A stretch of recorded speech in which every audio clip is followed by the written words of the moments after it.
When a military hunt, Something surprising has happened just now. When a military junta controlled power in Niger, all the European states, especially France, pressured the ECOWAS to use all power to reverse the coup. That's why ECOWAS even threatened to invade Niger if Mohamed Bazoum is not reinstated as the president. What's more, the worst forms of sanctions were imposed by the ECOWAS, France, the United States, the World Bank, and various European states. All this was to force Niger's junta to follow what the ECOWAS was demanding. But now, Niger has won, and the West African leaders of the ECOWAS have officially recognized the Niger's junta. This means a surprising defeat of the West. But will the sanctions be reversed? And what about Niger's junta reaching court to lift sanctions? Watch the video till the very end because something surprising is happening in Niger and West Africa. Let's get started.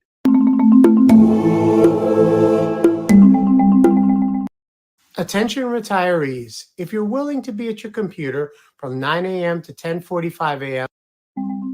Just recently, West African heads of state officially acknowledged the ruling junta in Niger. Nevertheless, they affirmed that their sanctions, aimed at reversing the July coup in the country, would persist. This seems quite a strange stance. What the Western leaders want is the military junta to leave power in return for lifting sanctions.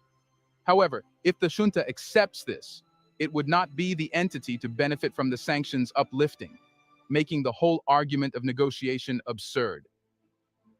The leaders initiated steps for a short transition to civilian rule, intending to engage with the junta to agree on a transition program, in contrast to the 3 years initially proposed by the soldiers.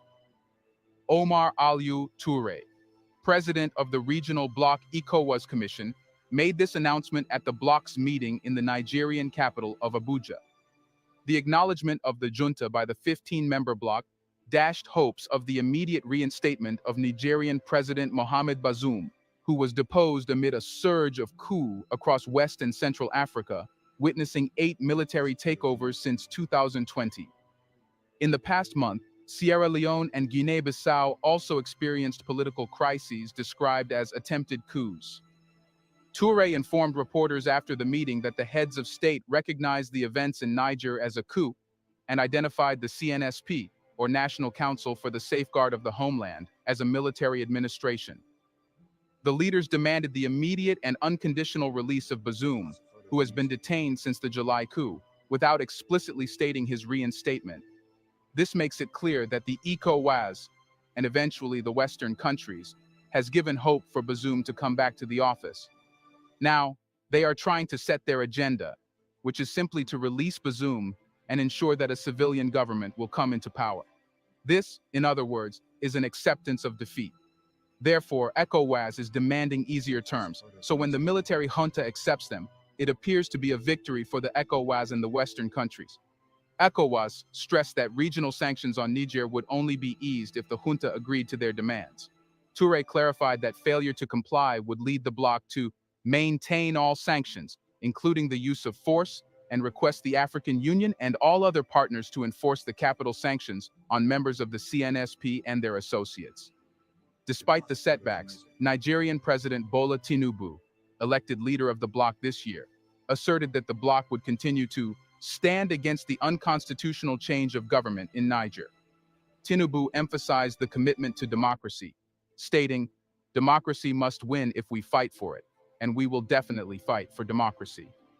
Under Tinubu's leadership, ECOWAS imposed its most stringent travel and economic sanctions against Niger, intending to send a strong message to other nations. However, these sanctions seem to have encouraged the junta, leading them to forge alliances and seek partnerships outside the region, notably with Burkina Faso, Mali, and Russia. Karim Manuel, an analyst for the Middle East and Africa with the Economist Intelligence Unit, noted that the sanctions had backfired, strengthening the junta's control and unity against ECOWAS and Western backers. The junta in Niger, via unspecified means, reaffirmed its uncompromising stance during the ECOWAS meeting. What's more, the highest court in West Africa rejected the Niger junta's appeal to lift coup-related sanctions imposed by neighboring countries, ruling that the junta is unconstitutional and lacks the authority to make such requests. But this does not change the ground reality. Niger's junta is stronger than ever and has the capacity to manage, no matter if the worst form of sanctions is put. It's surprising that despite facing stringent sanctions, according to the IMF, Niger is set to be the world's fourth fastest growing in 2024. Following the July coup that ousted President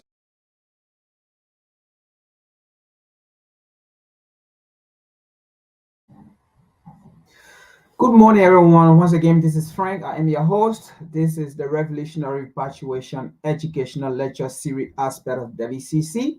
So the show will be starting at 1 p.m. So we got 15 more minutes, or let's say 14 minutes. So I'm just showing a video to keep you going and see what is going on the African continent. All right. So watch and we will meet at 1 p.m.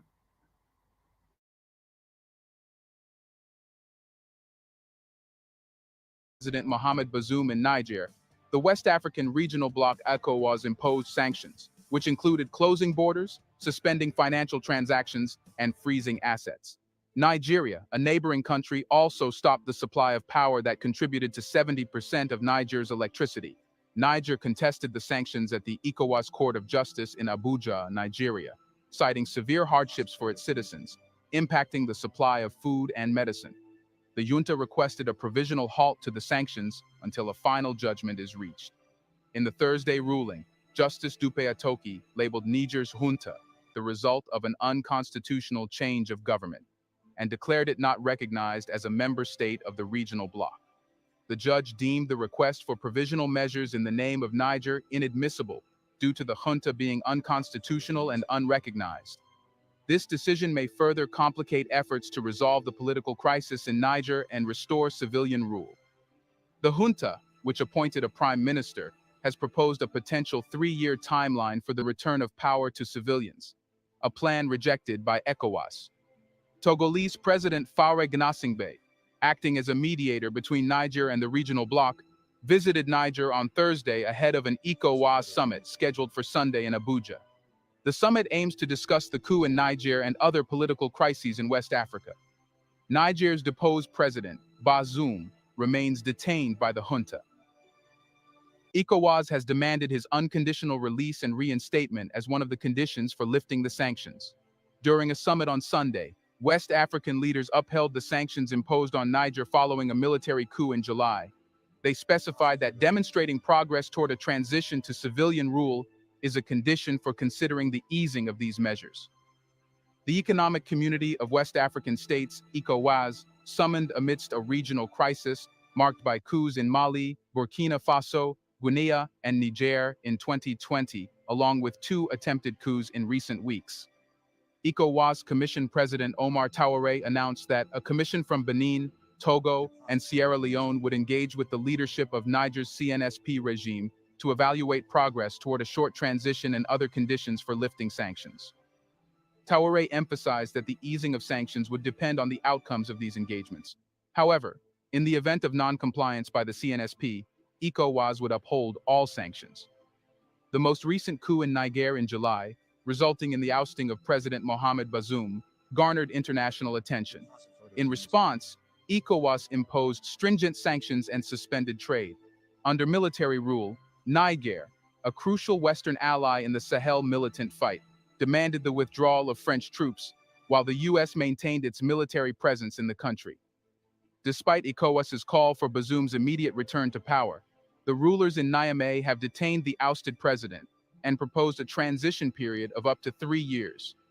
Touré acknowledged the dire humanitarian situation in Niger, but accused the Niamey rulers of obstructing the flow of permitted aid into the country. He did not specify what would be considered an acceptable short transition for Niger back to civilian rule. Nigeria's President Bola Ahmed Tinubu currently chairs ECOWAS and U.S. Assistant Secretary of State for African Affairs. Mali Fee also participated in the meeting to discuss how to support Niger's return to democratic rule and enhance Sahel security. The summit also delved into delayed or uncertain transitions back to civilian rule and elections for Mali, Burkina Faso, and Guinea. ECOWAS announced lifting travel restrictions on presidents, prime ministers, and foreign ministers from those countries in transition to facilitate the advancement of negotiations. This is a big development, which shows that the ECOWAS is willing to be flexible in negotiating with the African countries where military juntas are ruling. During the summit, Tinubu advocated for re-engaging with the countries under military rule on the basis of realistic and short transition plans. Earlier this month, Nigeria expressed its intention to request the Niger regime to release Bazoum and allow him to fly to a third country as a step toward opening talks on lifting sanctions. However, Niger's military leaders rejected that option and sought Togo's President Faure Gnassingbé to act as a mediator. Before Sunday's ECOWAS meeting, Niger's military leader General Abdourahmane Tiani and some of his ministers visited Togo on Friday to strengthen bilateral ties. Tiani is willing to talk over the length of the transition and the situation with Bazoum, said a Togolese diplomatic source. ECOWAS has also retained the last option of military intervention in Niger on the table, although analysts say it appears increasingly unlikely. Since French troops began leaving the region, military regimes in Niger, Mali, and Burkina, grappling with jihadist violence, have solidified their positions and formed an alliance of Sahel states. Here's a reminder to please like and share the video and subscribe to our channel to watch more videos on Black culture, history, civilization, and identity. Let's continue now. Last month, armed attackers stormed military posts, prisons, and police stations in another ECOWAS member, Sierra Leone, in what the government called a coup attempt that killed 21 people. A week later, Guinea-Bissau also denounced an attempted coup, with fighting between the National Guard and special forces of the Presidential Guard. Now, West African leaders have set conditions for lifting the sanctions imposed on Niger in the aftermath of a coup in July. They emphasized the necessity for a short transition to civilian rule before considering the relaxation of economic sanctions. A committee composed of leaders from Benin, Togo, and Sierra Leone engaged with Niger's junta to establish the conditions for lifting the sanctions. One simple but brilliant trick to heat your home in 90 seconds and save thousands of dollars on your heating bill this winter. ECOWAS Commission President Omar Touré noted that compliance would result in a gradual easing of sanctions, while non-compliance would lead to the maintenance of all sanctions. The acknowledgement of the junta indicates a reduced likelihood of reinstating Niger's ousted President Mohamed Bazoum. What's more, a West African court declared the detention of Niger's ousted President Mohamed Bazoum and his family as dictatorial, emphasizing the need for a return to democratic rule through Bazoum's reinstatement. Bazoum was removed during a military coup on July 26th. Since then, he, along with his family, has been held in detention. In September, according to their legal representatives, Bazoum and his family presented their case to the ECOWAS Court of Justice. Judge Gaberi Bey Ouattara, in a significant legal condemnation, issued an order for the junta to reinstate Bazoum and demanded his immediate and unconditional release.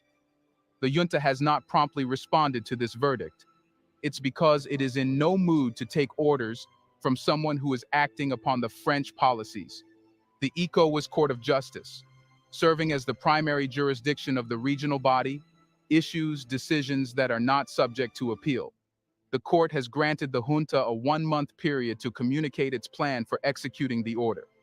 On Thursday, a West African court dismissed a case brought forth by Niger's military junta, which aimed to lift sanctions imposed by the regional ECOWAS bloc on the country following a coup in July.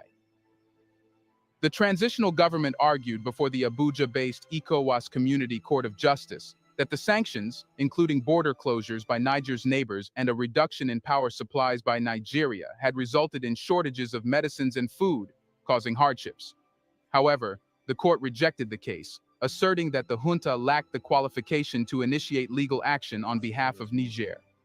Justice Dupe Atoki stated, "The military junta is not a recognized government and is not a member of the ECOWAS state, and therefore lacks the locus to institute this action. The case is hereby dismissed." This shows that the court, and eventually the ECOWAS, is ready to give a collective punishment to the entire Niger for the coup. This is unacceptable, as the action of a military coup cannot be made an excuse to punish the population of Niger. That's what Europeans used to do during colonization. When they could not find the person who was alleged to commit a crime, they would arrest his entire family and torture them, so the person is forced to submit. Yet Niger's junta has decided to fight the sanctions, no matter what it has to do. In October, the junta's established government announced a 40% cut in planned spending for 2023 due to sanctions imposed after the July military takeover. You should know that Niger had been a vital partner for Western countries, including the United States, in the fight against Islamist insurgents responsible for killing thousands and displacing millions.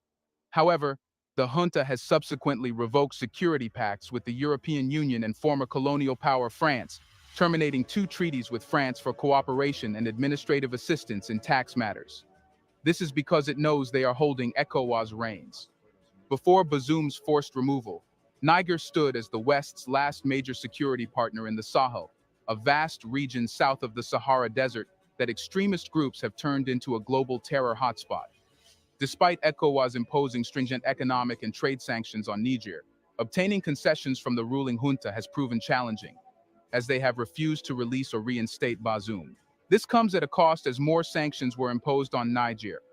ECOWAS imposed the hardest sanctions while other countries, including the United States, suspended their support in health, security, and infrastructure areas.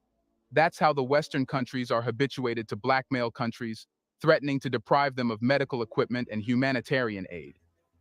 Aid, constituting almost half of Niger's annual budget, came to a halt. Neighboring countries closed their borders, and over 70% of Niger's electricity supply from Nigeria was severed.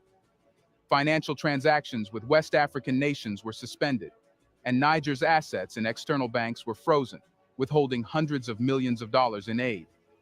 While these were the most stringent sanctions imposed by the regional bloc to counter coups in the Sahel, they have had little impact on the government's consolidation of power, leaving millions in Niger facing growing hardship. During the hearing, the government's lawyers highlighted the adverse effects of the sanctions: limited school supplies preventing children from returning to school, shortages in drugstores, and businesses shutting down due to rising costs. Yayi accused ECOWAS of applying harsher penalties on Nigerians compared to its handling of coups in other countries, particularly in financial transactions. The government requested the court to temporarily ease the sanctions pending the final judgment. However, ECOWAS objected to their request. Francois Conga-Penon, the ECOWAS lawyer, argued that the government is not recognized under the bloc's protocol and lacks the authority to bring such a case to court. You should know that the Economic Community of West African States, ECOWAS, implemented a series of stringent sanctions on Niger, marking the most severe measures ever taken by the bloc against a member state in violation. The 15-nation bloc, excluding the 4 members suspended due to military rule including Burkina Faso, Guinea, Mali, and Niger, along with the 8-member West African Economic and Monetary Union, collectively opted to close all borders with Niger, suspend financial transactions, and freeze the country's assets in external banks. Additionally, ECOWAS issued an ultimatum to the junta, calling for restoring constitutional order and reinstating the ousted President Mohamed Bazoum within 1 week or facing further measures, potentially including military intervention. But the junta did not take orders, and the ECOWAS could not muster up the courage to really invade Niger. Oh my gosh! Invasion meant breaking a major international law to save another international law, which is not justified.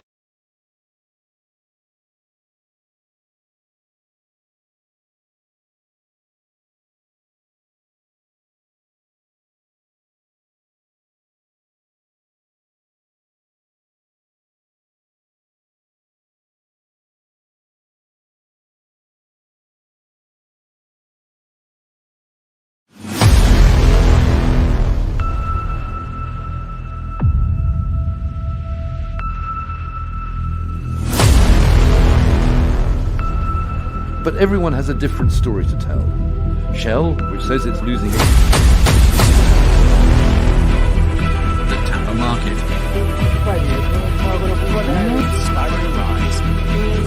In Northeast Africa, precisely on the horn of Africa. But the local farmers.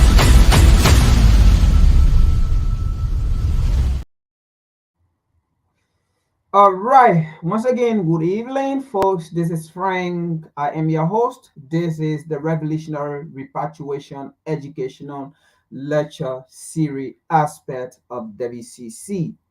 We charge colonialism.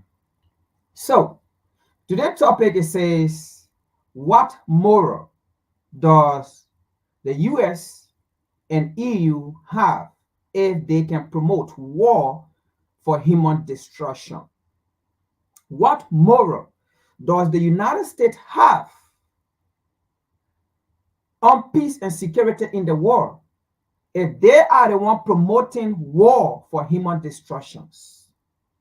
What moral does EU have when it comes to peace and security in the world?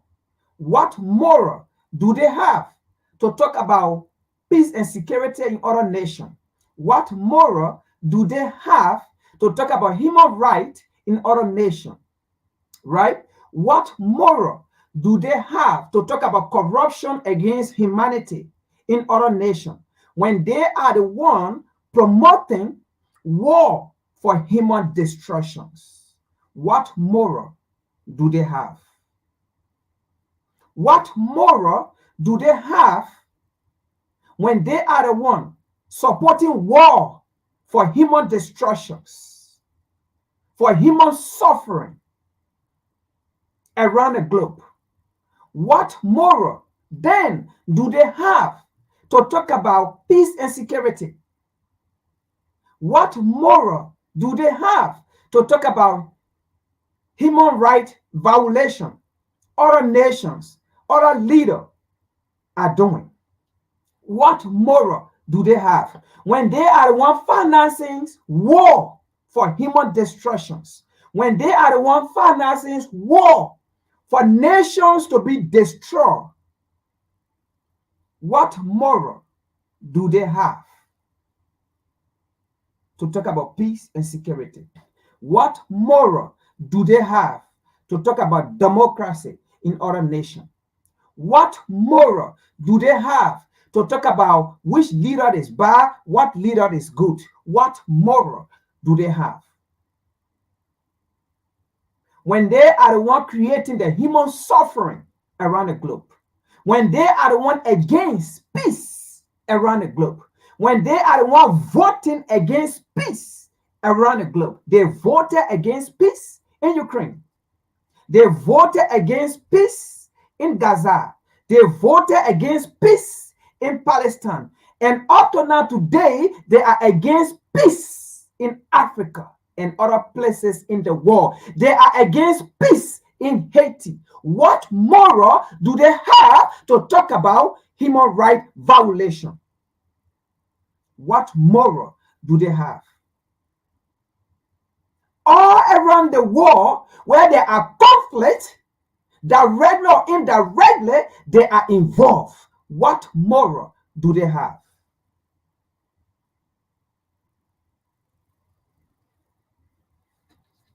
They have no moral. They have no ground and they have no standing to tell the world how human rights are being violated and what is human rights and what is democracy and what is rule of law, because everything that they names, they are the one they are the one, how they call it, at the forefront. All right, they are the one sponsoring it, they are the one financing it, and they are the one viewing it. So what moral do they have?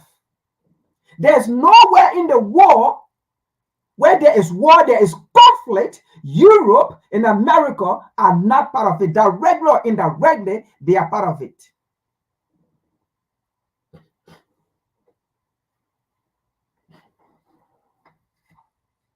Let's see the first article here. Because today's discussion or presentation is again about the African continent and African nations. African nations out of the continent and on the continent. This is for them. Everything we discuss here is not pertaining to any European nation. We don't care. Everything we discuss here is about African nations around the world. It's not about European nations, because European nations are not facing any conflict. European nations are not in any, how they call it, a war. Okay? War in Ukraine, that's not war. Because they want it dead. That's why it's dead. They want it dead. That's why it's. Who is sponsoring the issue, the conflict in Ukraine? Who is sponsoring it? Who is sponsoring it? Who has spent billions of dollars in Ukraine? So we don't care. European nations are not at war, and European nations are not in conflict. They are living a life. They are living in heaven. They are living their heavenly life. So everything we discuss here is about African nations and African interests. Because if you look around the globe, there is no black nation that is not at war. There is no black nation that is not at war. You may not be at a physical war, but you are at a colonial war. You are at an oppressive war. You are at how to call it, a capitalist war. It may not be physical, but you are oppressed. And being oppressed, you act at war because you are still fighting for freedom. Being oppressed, you have no right within that country. Being oppressed, you cannot even control your own resources. You are at war. And who are we at war with? We are at war with the same colonizer, the same European, the same oppressor, the same enslaver. There's no black nation around the world where says they are free from oppressive behavior, or they are free from this colonizer, or they are free from this oppressor. There is no nation, any black nation around the world that will tell us they are free from American influence. They are free from European influence. They are free from Western influence. There is no black nations around the globe. So what moral do they have to talk about peace and security to other nations? Because when they talk about peace and security in other nations, it is not of the interest of that nation. When they talk about democracy in other nations, it is not of interest to that nation and to that people. Because there is nowhere in the world, there is no nation that can stand and boast and says we have democracy, we have pure democracy because of the United States. We have pure democracy because of UK. Because as we have come to understand, as we are concerned, America do not have democracy. Even some of those great professors, they know. I was in a classroom with a professor, and he said, who here think America practice democracy? Who here know the form of government America have? And he made it known. He made it clear. America is not a democratic nation.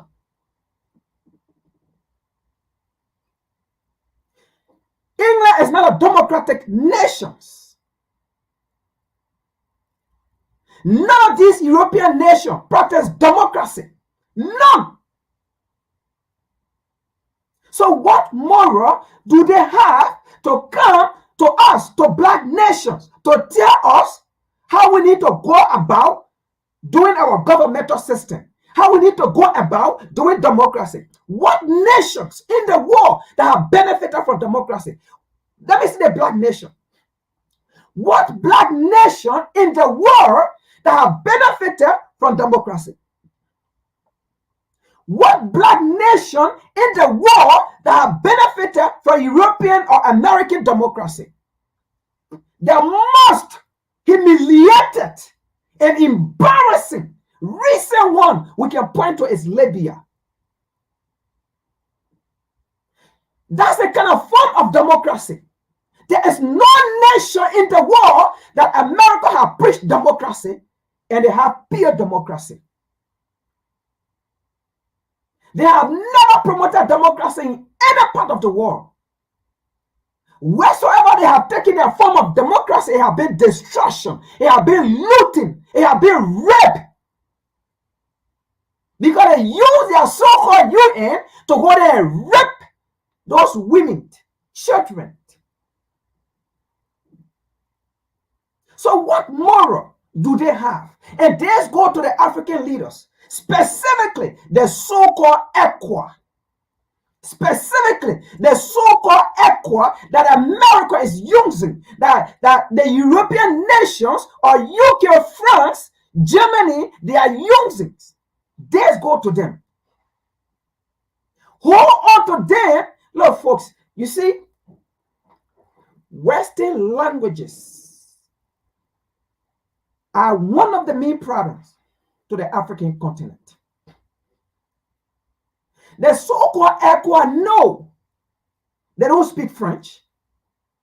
There is no way to go to Niger, okay, to go to Burkina Faso, to go to or how they call it, or Mali, to go and speak English to these folks.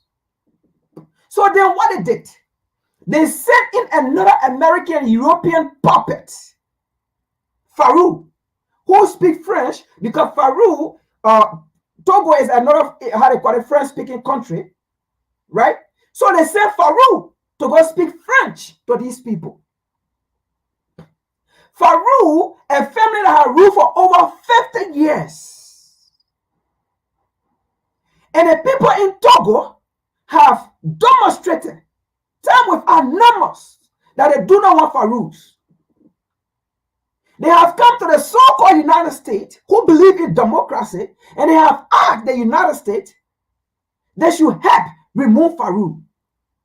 The United States make effort not, but rather they support Farouk. In the presence of those advocates, the United States sent diplomats to go and visit Farouk, to go and run business deal with Farouk in the presence of those people who went and asked America for help to remove this family who been in power for over 50 years, oppressing the people. What moral does the US have to talk about peace and security, to talk about rule of law, to talk about human rights, to talk about democracy? What moral do they have? Let's look at the first article here.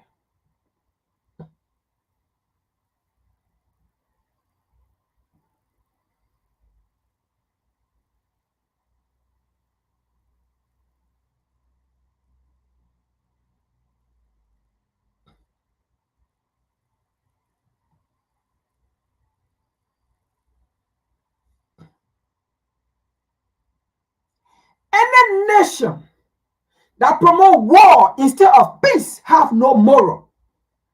Any nation that sponsor war instead of peace have no moral. Any nation that promote the destruction of human life have no moral.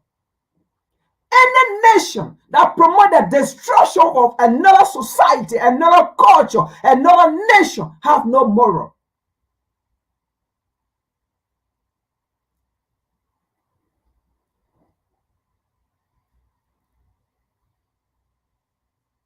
Now, the first article says, Israel deploy largest and most powerful bomb in Gaza. Israel deployed the largest and most powerful bomb in Gaza.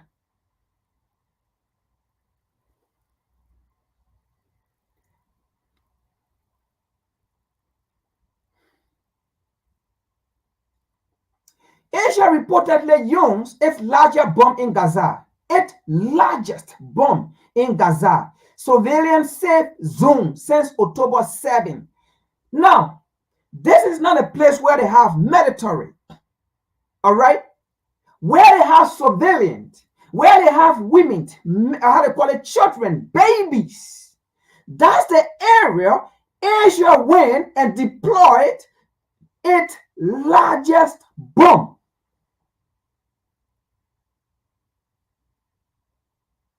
With the knowledge and acceptance of the United States to veto ceasefire in Gaza? What moral does the United States, what moral does EU have? Because they all abstain from ceasefire in Gaza.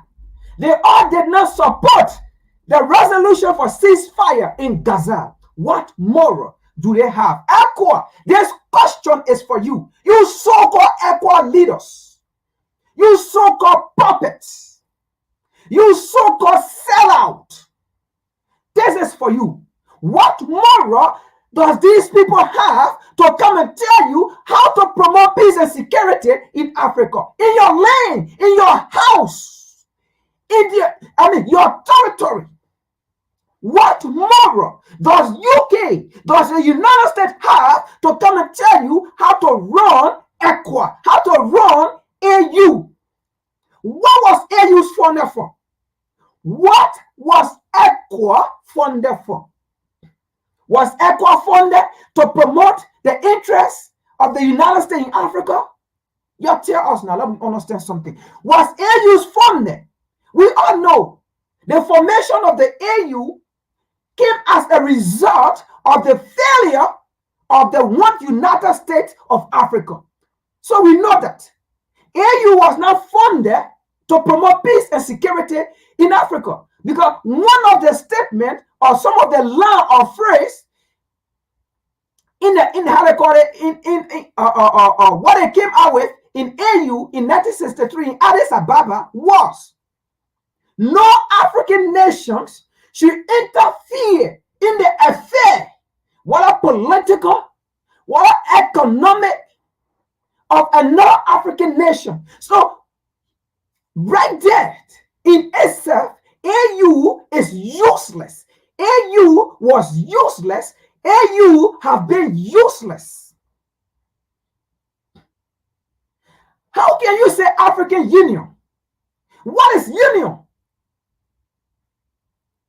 How can you say African Union and you write and says no African nations should interfere in the economic and political affair of another African nations? So does that mean that particular phrase or line was given to you by a colonial master, was given to you by the Moravian group? Because the Moravian group were the people who were controlled by their colonial master, like France, like the United States, like England, Germany, Portugal, all those places, Belgium. Those are the people who are behind the Moravian group. And they told them, because that is not unity. If you can say no African nations to interfere in the political and economic affair of another country, is that union? Does that mean it's union? So the failure of what United States of Africa, as it was forcefully, forcefully preached by Dr. Kwame Nkrumah and the rest of the Casablanca group, the failure of that meeting in Monrovia, the failure of that meeting in Liberia, that led to the formation of the so-called AU in 1963 in Addis Ababa.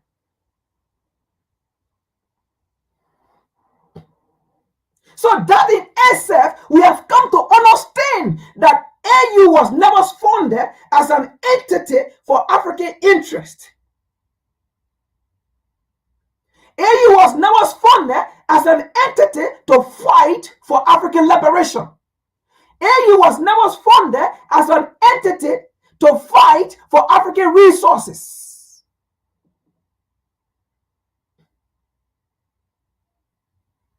Because the failure of one United States of Africa from that meeting here in Liberia, that led to the formation, or that led to another meeting in 1963 in Addis Ababa. But the United States of Africa was first here in Liberia. But because we had the so-called Moravian group that led to the failure of that United States, and then that's how they arranged another meeting to meet in 1963 in Addis Ababa. And then in that meeting, they wrote it in there that no African nation should interfere in a political and economic affair. Is that happening in Europe? No, the Europeans are together. When it comes to their political affair, their economic affair, they are together. Oh, the 50 states in America here. Do you think there were 50 states together? But they saw it that the only way we will be powerful, the only way we will not have conflict on this part of this soil, we have to bring all these 50 states together and be one. Oh, Ekwa.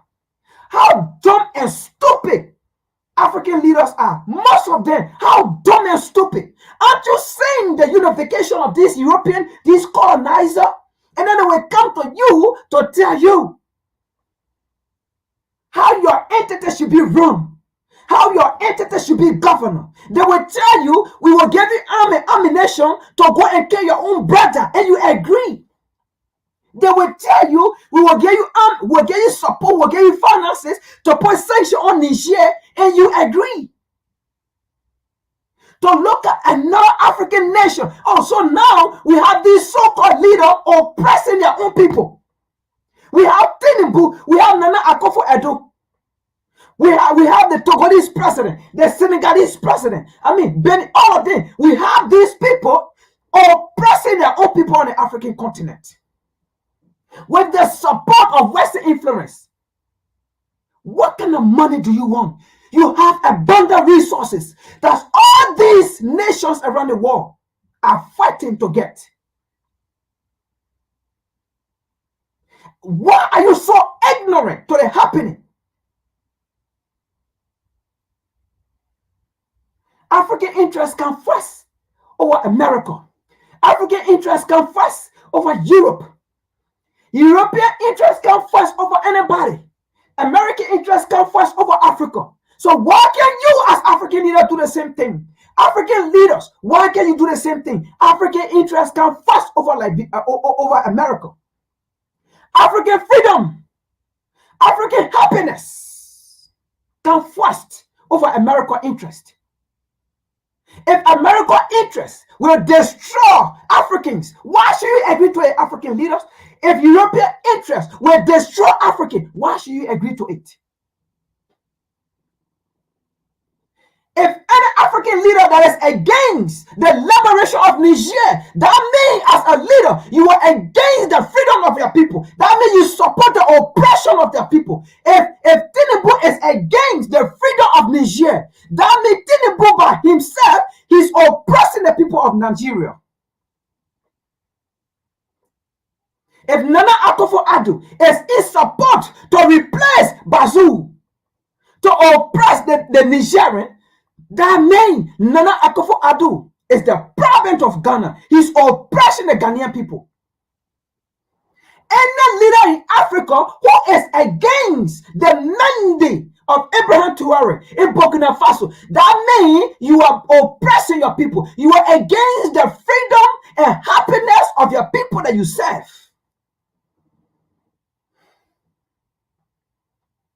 What moral does the United States have to tell you African leaders what to do?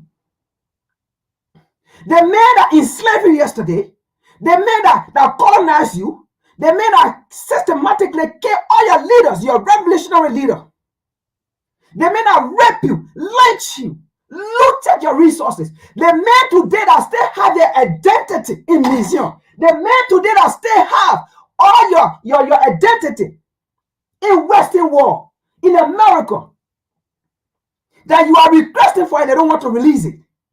They still have it. These are the same people that are coming to you to tell you how to think, to tell you what government, how they call it, governmental system is. They may have lied to you yesterday and told you the devil look like you. The enemies, you are the enemies. And today is the same man that is coming as a missionary to come and tell you how we should live in harmony. Yesterday, you did not tell me for us to live in harmony. You lied to me yesterday. You said my culture, everything was bad. But now new, Your power that you have, you are getting it from my culture. You are getting a spiritual power from my culture. I don't want to leave the topic, but I will stay on the topic here anyway. So what moral African leaders do these people have to tell you what to do? What is the freedom Nkrumah fought for? What is the freedom Lumumba fought for? What is the freedom Thomas Sankara fought for? Because the same freedom Thomas Sankara fought for is the same freedom, not the change Abraham Traore is fighting for. If any Western leader hate Abraham Traore, no African government or African leader should follow the footsteps of America. If what Abraham Traore is doing in Burkina Faso, if any Western leader, if Joe Biden hate him, all African leaders are supposed to hate Joe Biden. Because what Abraham Traore is doing in Burkina Faso, as we African, we know he's doing the right thing. So if Joe Biden hate Abraham Traore, that means Joe Biden hate Africa and hate Africans. So that means all Africans should hate Joe Biden. All African leaders should hate Joe Biden. That's the facts. Let's continue here.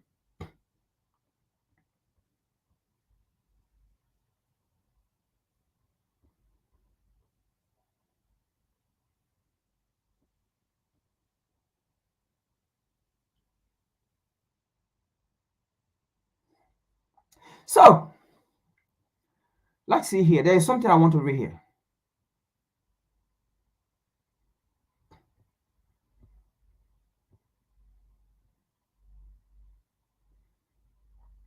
Now,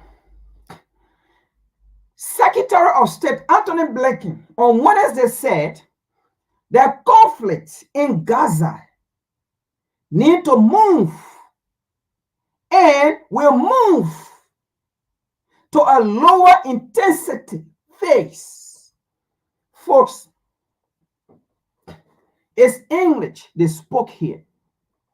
But that English they spoke here, they are actually saying just how they veto the peace agreement, the ceasefire resolution, they veto it. They stand by their word.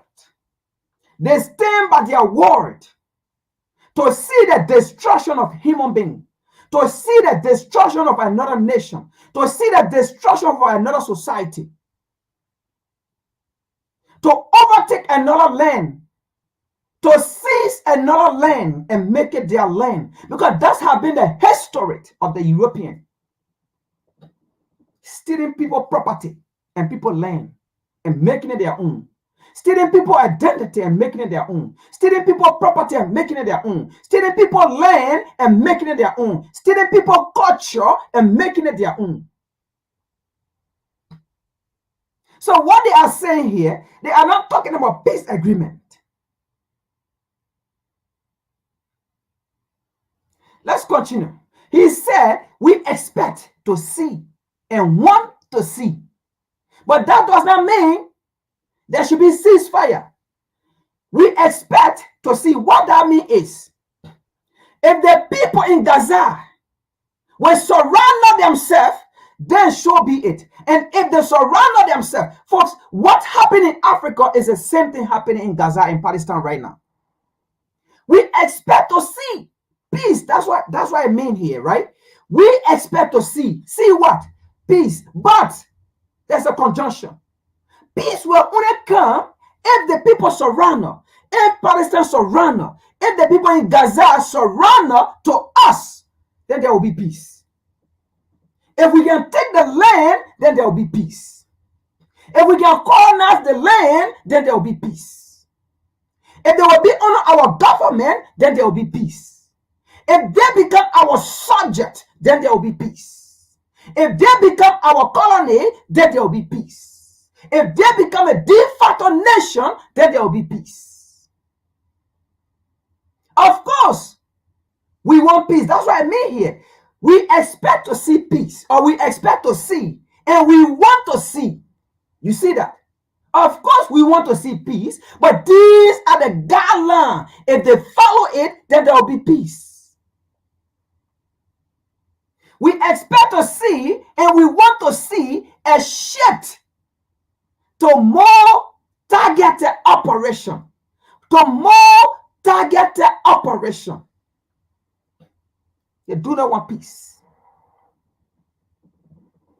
And this is how they do it. When they go into a nation to destroy, what language do they use? Pay attention. For every time you do research and you see places where the United States are influenced, directly or indirectly, they have gone, they always use this phrase, military operation. They always use that phrase because you know what? They have that phrase within the United Nations to be protected. So anytime they go and invade and destroy a place, they always say military operations. Because they put our phrase in there. When they use the phrase, we want for military operation, the United States or the UN, even supported by the United States and UK, UN will now go after them because according to them or whatsoever report in our UN, if the United States go for a special military operation in a nation, you cannot go against them. So the United States is always careful and mindful on the language they use. So they use here military or targeted operation. Targeted operation, but they are bumping civilian places where civilian are, there where they are bumping, where they have innocent women and children, there where they are bumping, and then it said targeted area, targeted operation. How can that place be a targeted area when you see the city and you see people live there? You see hospitals, people went there for treatment, and you bomb it, and you say targeted operation. What moral does the United States have?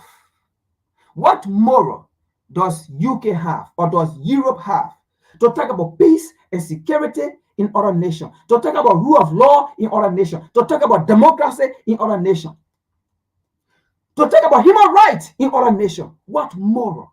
When they are on the other side of the world supporting proxy war, when they are on the other side of the world sponsoring war, when they are on the other side of the world financing the destruction of life, what moral do they have? Let's continue here. We expect to see and we want to see a shift to a more targeted operation with a smaller number of forces that are really focused on dealing with the leadership of Gaza. Now, they say with the leadership of Hamas. Now, let me make some reference there for people to understand. Let me ask a question. Will you say, if anybody here listening, or if anybody here that will listen to the recording, will you say the government of Mali, I'm not going to call them junta or coup leader, they are government of the African people because they serve the African interest. Anything that is of the African interest, it will go against American interest. Anything that serves the African interest, America will see it as something bad against their interest. So any descriptions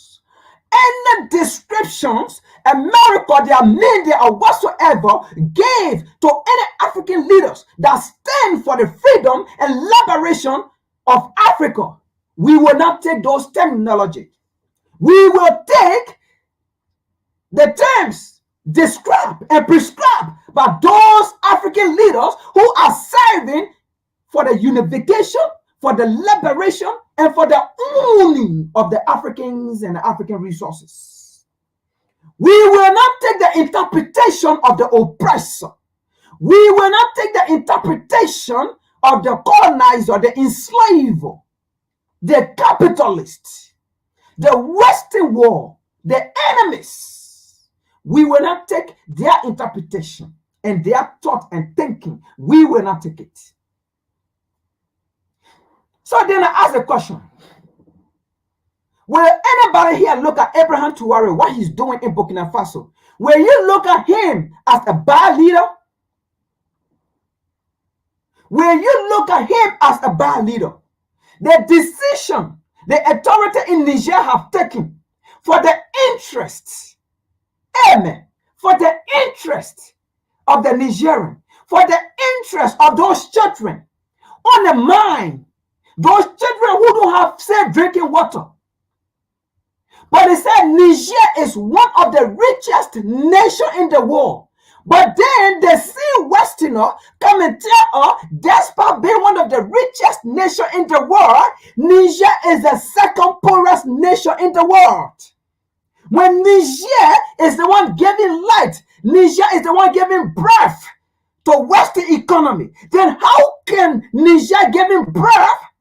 How can Niger fueling the Western economy and at the same time Niger become the second poorest nation in the world? That her people, her citizens do not have safe drinking water, do not have light, do not have road, do not have infrastructure. You name the rest. But the people in Europe, the children in Europe have the better life, have quality life. So the authority in Niger, the decision they have taken, where you say is a bad decisions. So if America or Europe come and say the authority in Niger, they are bad, they are rebel, I mean, all kind of adjective they use it, are you going to agree to them? Oh, if you say no, then I ask you a question. If the people that the US call Hamas, that they are distracting with all the bywords, do you believe that they are bad? Oh, if you say yes, so let me ask you a question. Are they bad because they are fighting for their right of their nation? Are they bad because they are fighting for their people? They are fighting to obtain their land, their nations. Are they bad?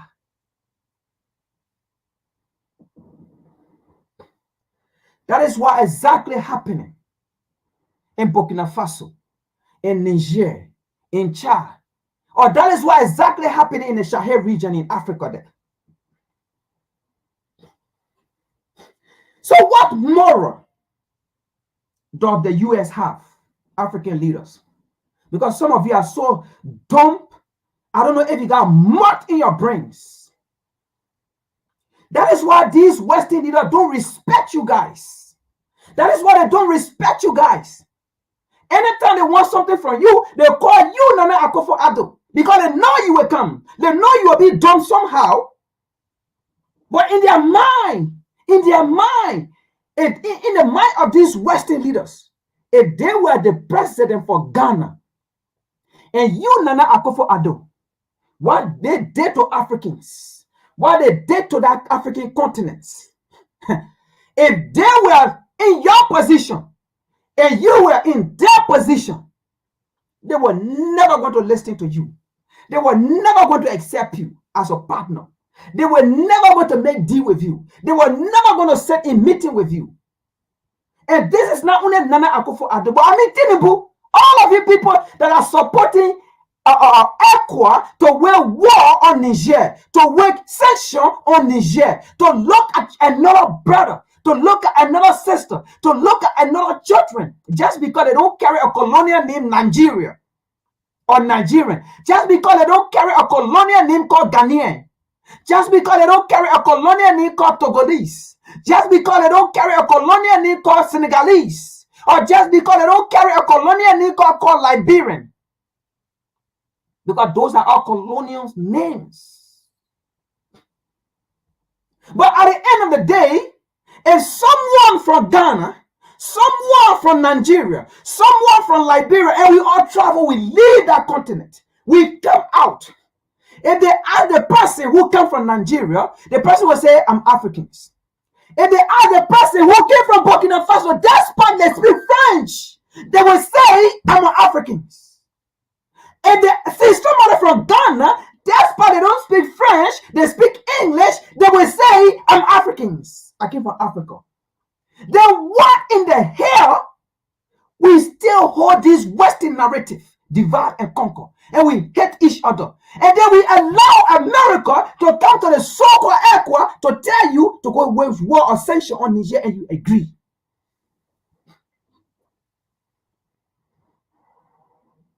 The mind of the colonized, the mind of the oppressed, And the reality here is the oppressor will never give peace to the oppressed. The oppressor will never negotiate peace for the oppressed.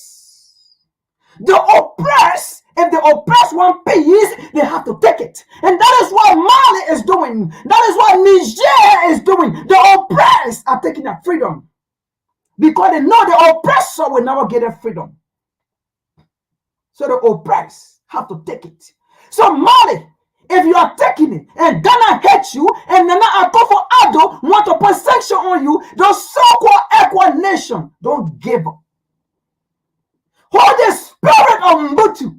Unite in the Sahel region and take your freedom, take your power. The oppressor will never give you it.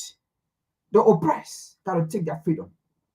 Nowhere in history the oppressed have ever given freedom, or the oppressor have ever given freedom to the oppressed. Nowhere in history. Nowhere in history where the oppressor gave freedom to the oppressed. The oppressed have always taken their freedom.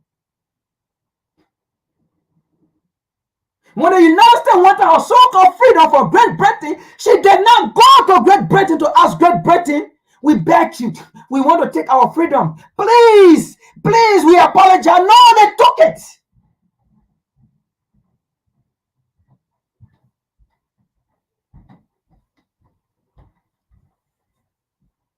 Let's see the next article here.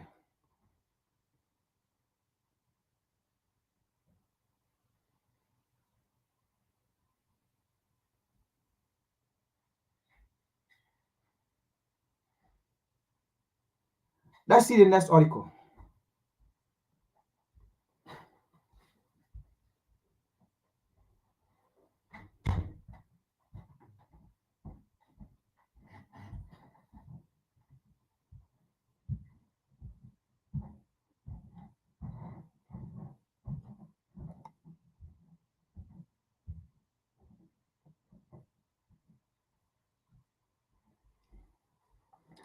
Let's see the next article here.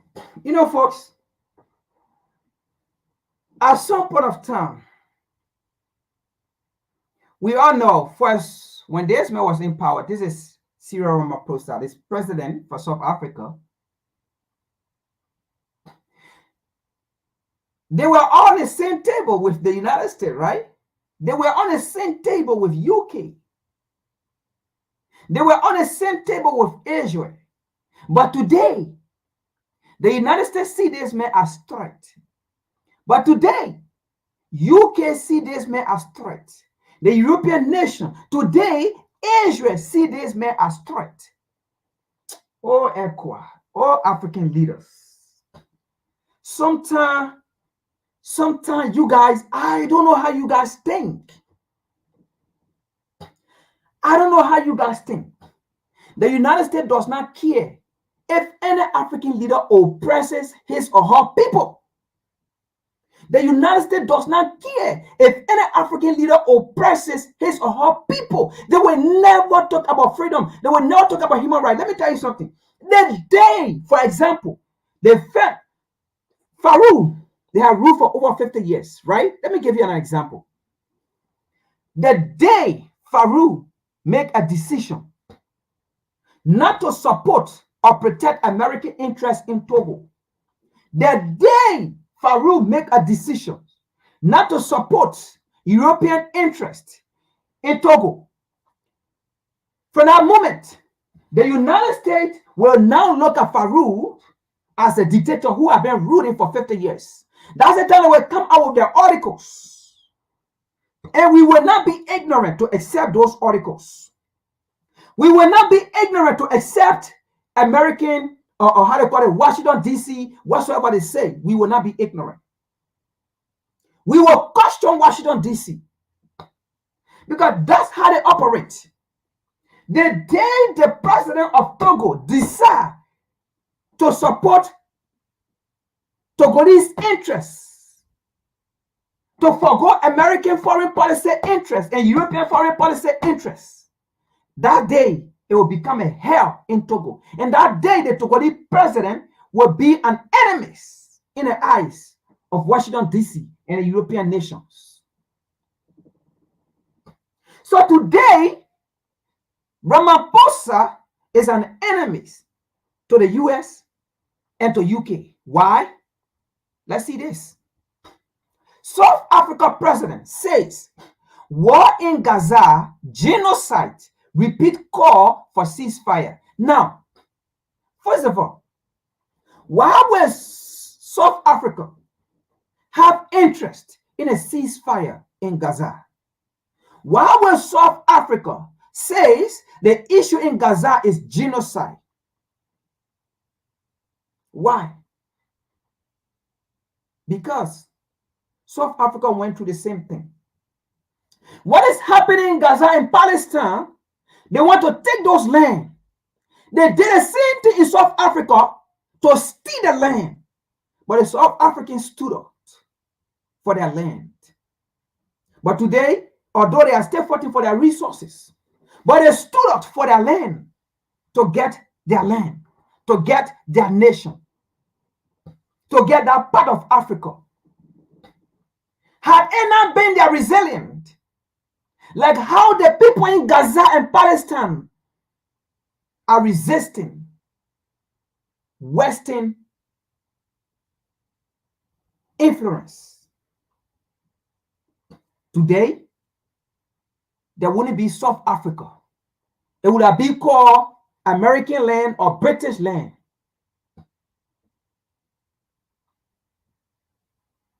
What moral does the US have? If the United States is supporting genocide, the United States supported genocide in South Africa. The United States supported apartheid in South Africa. So what moral does the US have to talk about human rights?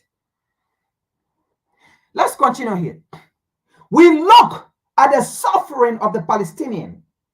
They are going through what we as South Africans have experienced during the apartheid era of the United States and Israel. During the apartheid era of US and Israel.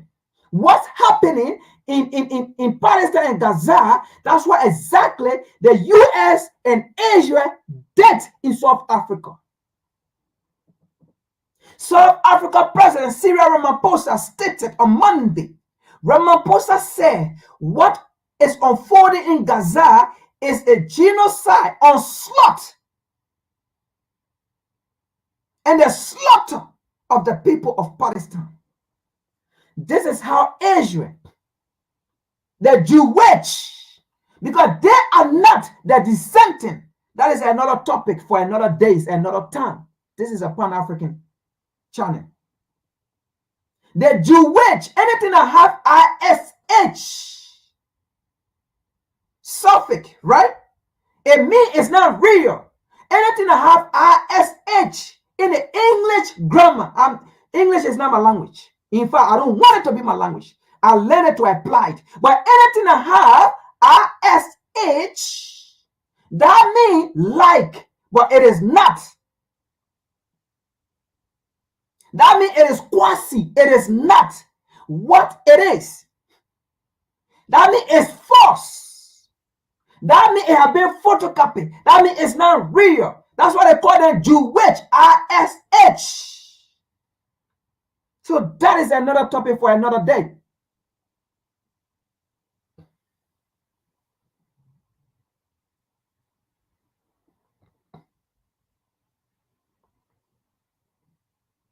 So what moral do they have?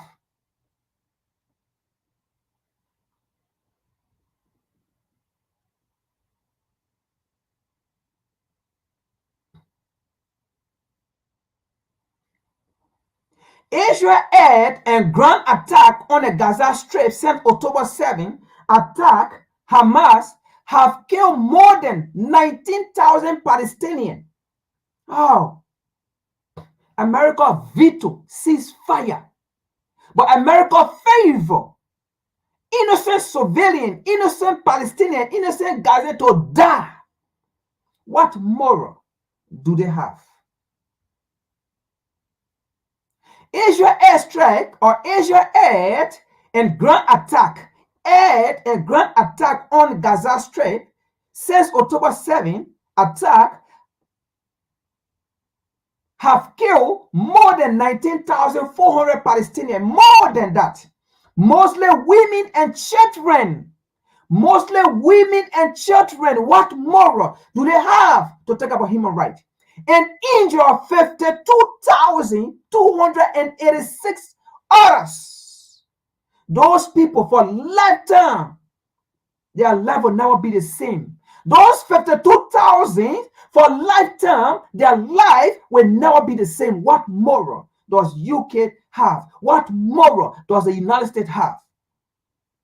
According to health authorities in the enclave, what moral do they have?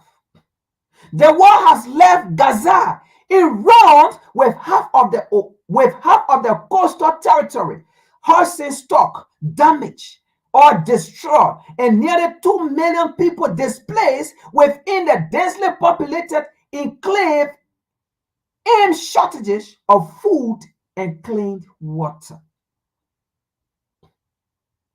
But the nation that preached human rights, the nation that preached democracy, they voted against the suffering of people. They voted against ceasefire. What moral do they have? What moral do they have? Let's take this out. What moral do they have? Let's see another stuff here.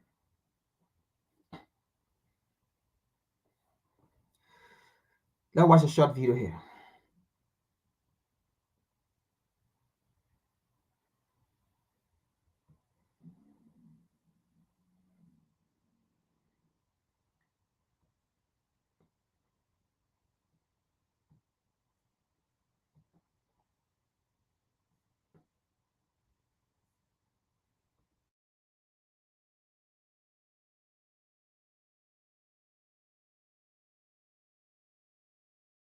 Living in Israel are not native, the area of Palestine, Israel, whatever you want to, they were not born there.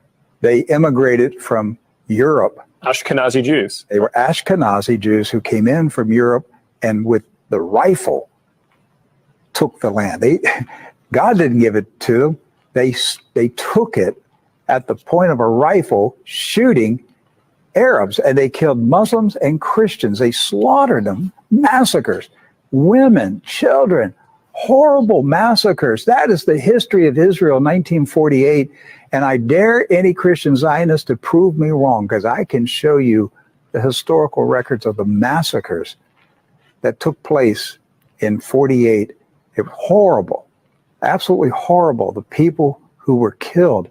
And because of that, the Arabs developed a fury, an anger that European Ashkenazis just flooded in to Palestine and violently pushed them off their land.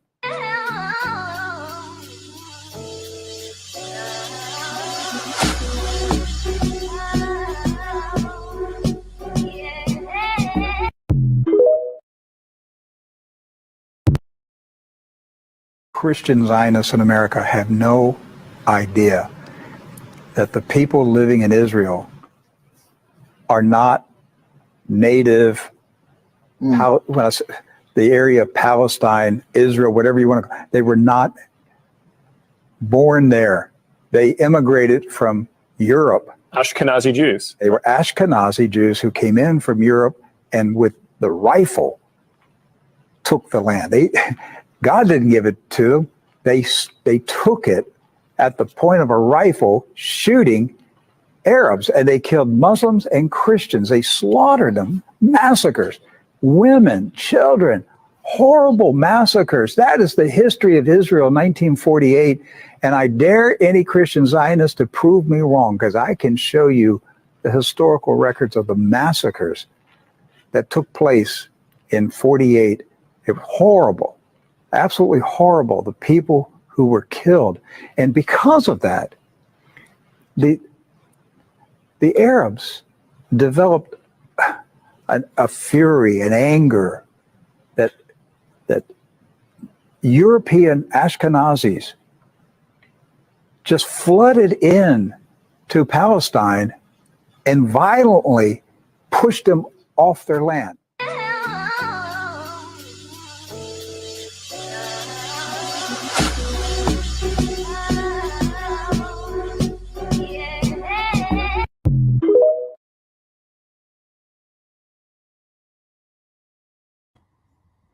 Okay, welcome back again. So that was just a short video, right?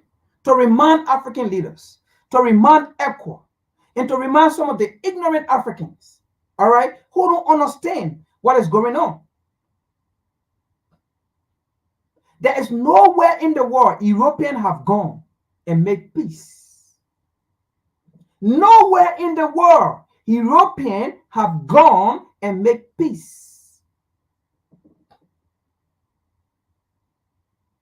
They sit in our land right now. The land is not for them. That's why they call it the Jewish, ISH. They are not a real Jew. They are not a real Judean. They are not. They came from Europe, went in that part of the land, slaughtered the people, just how they came to North America here. Slaughtered the people that was here. Christopher Columbus, you know the history. That's how they went in that area. Today they call Asia. Today they call them Israeli. Today they call them the Jewish. There's nowhere in the world Europeans have gone and made peace, to settle in peace, to settle in harmony with the people on that land. They did it to the Australian, the Aboriginal people. Today, somehow, we call it how they call it New Guinea, Papua. Today, those people are still fighting, and they want to extend those people. And they are using these so-called African leaders who are on ECWA to eliminate Africans in Africa. How can, look, this is terrible. I'm telling you. How can, in this time, 2023, knowingly the history of the European, knowingly the history of America when it comes to colonization, when it comes to slavery, when it comes to Jim Crow, when it comes to dehumanizing people, Africans, knowingly the history, knowingly the history of the Berlin Conference, no African leaders in this current generation will tell us they do not understand what 1884 means. No African leaders. If you say you don't understand, then I don't think you need to be an African leader. Knowingly, you understand what 1884 Berlin Conference means. Knowingly. Knowingly, you understand what colonization means. Knowingly, you understand. Knowingly, you understand what slavery means. Knowingly, you understand. But today, you stay allowed these same people, America, Europe, the colonizer, the enslaver, you allow them today to still come to you, to tell you to go against another African nation, to tell you they will give you ammunition to go fight another Africans, to tell you they will finance you to go fight another African, to tell you go impose sanction on Niger to suffer the men, the women, the children in Niger, in the Sahel region, and you agree, African leader, you agree to America and Europe to go against your brother and sister on the same African continent, the same continent that fought for freedom from France, from America, from England, from Germany, from Portugal, the same African continent. These same people who rape, these same people who bought break, these same people who put our people on ship and buried them on the sea, These same people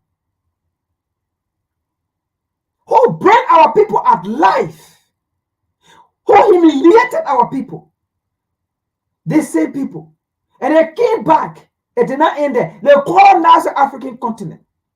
It did not end there. These same people went against African leaders who were fighting for liberation, who were fighting for freedom, who were fighting for independence. By you being an African leader today, Tinubu, by you being an African leader, it was the effort of those people who fought for freedom. If not, there are not going to be freedom when you will be president. Nana Akufo-Addo, you being president, it is because of Nkrumah and the rest who fought for independence. If not, you are not going to have a nation called Ghana to be independent that you will become president. And the list goes on to other African nations. And not because of those people who fought, who laid down their life for Africa. You are now going to have a nation called a nation that you are an African leader or African president. If not for those people who fought, I believe Africa would have still been colonized today. You are still going to be on a plantation. You are still going to be on a plantation on a white man rule.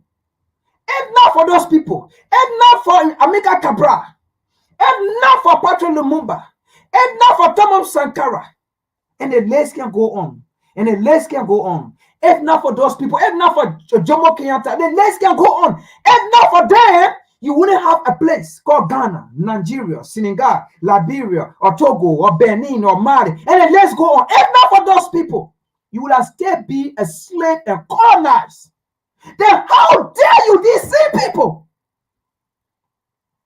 that never gave you freedom, these same people who are the cause of your demise, of your suffering, come to you to tell you we will give you ammunition, we will give you support to go kill people in Niger, to go kill your own brothers and sisters. They say we'll give you support, put sanction on them, let them suffer. And you agree to it. How can that be? How are you guys thinking? I don't think any African leader who understands the meaning of slavery, any African leader who understands the meaning of colonization, any African leader who understands the independence of African nation, any African leader who understands the 1884 Berlin Conference will listen to America if America tells them to do anything against any African nation or any African leader. They see America who confessed and said they are the one that train African leaders or some African people, okay, to go and remove African leaders who are not in support of their foreign policy. How dare you take order from them as an entity, an organization funded for the interests of African people? Do you think Europe, the European nation, or the European Union will go against European nations? Do you think you, African leader, sitting down there, you will tell European Union, we will give you ammunition to go fight Germany? Do you think you will tell England? Do you think you will tell England, we will give you resources to go fight Germany, to go create war in Germany, to go get another European? Do you think they will agree? Do you think, African leader, you will tell Germany, we'll give you resources, we'll give you uranium, we'll give you a gold, we'll give you, everything you think about, we'll give you rubber, right? Diamond. Do you think you will tell Germany, we'll give you those things, those resources, to go wage war, to go put sanction on England, and they agree? Do you think you will tell England, we'll give you our African resources, to go wage war on Poland? Or will they agree? They will never agree. Then what in the hell? What in the hell? They will come to you. They use their own resources. They exploit you. And they take some of that money, come and give it to you to go wage war on another African nation. Let me make this clear now. You know they will never agree. You giving them their resources to go wage war on other European nations. They will never agree. What the hell? They will come and exploit your resources. And they take part of that money, come and give it to you to go wage war on another African nation, you know they will never agree when you tell them. Why should you agree if they tell you to go kill another Africans? And you agree. Under no circumstances you ask Europe to put sanction, or you ask England to put sanction on Germany, or you ask Germany to put sanction on England, or you ask England to put sanction on how they call it, Norway or Poland. Okay, you to put sanction on France, and they agree. They will never agree as long as sanction is not in their interest. It will affect the people in Europe because they know they are European. People in France are European. They call them European. That's a common denominator. So they will never sit and look at another European nation suffer. They will not agree. Despite being in the African interest, that you are telling them to put sanction on France. See what France have done to the African nation. See what France have done to the African continent. But these same European nations are supporting France and pumping money.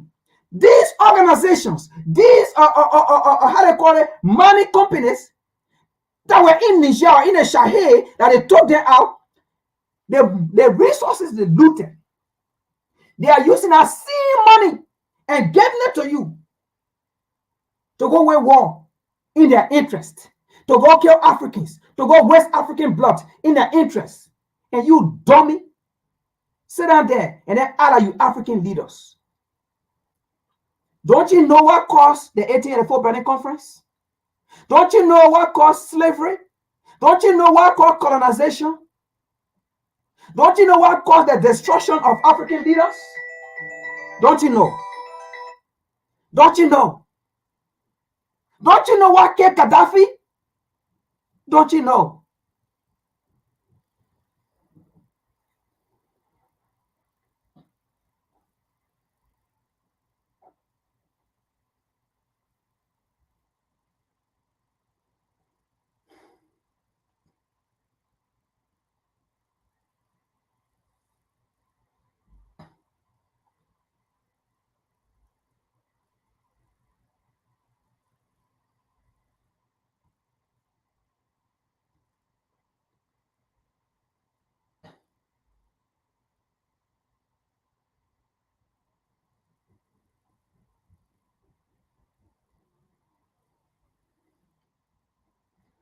Now, December 23, 2023, this article came out yesterday, right?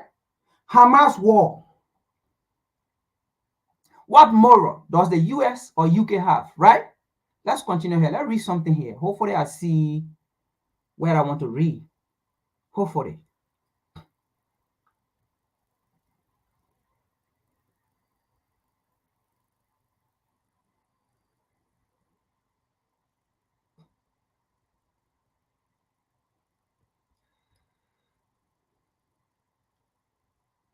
Okay, let's start from here. It says, what we cover, at least 18 people have been killed in French Israel, how they call it, strike in central Gaza. 18 people, right? Look, folks, African leaders, do you really think? I mean, from what's going on in the world, right? From what's going on in the mid, like you already know. Do you really think America support peace in Africa? Do you really think European nations support peace in Africa? The answer is no. Because these are the same people telling you to go kill Africans, to go wage war on all African nations. When yesterday African leaders sat down and said by the year 2023 will be the year of ceasefire in Africa. But 2023 did not even reach almost the entire Africa. Guns signing, killing, destruction, looting, suffering, oppression from our own leaders. Some of you are not fit to be leader on the African continent.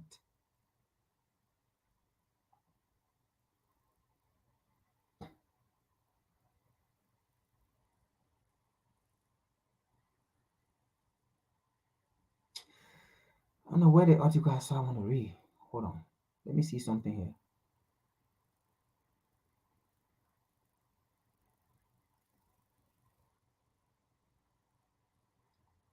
All right. So to the African leaders, right? Look at this. US President Joe Biden and Israel Prime Minister Benjamin spoke by phone on Saturday, yesterday, as Israel military say it has expanded its ground operation against Hamas in a southern and northern Gaza Strip. This is from the CNN.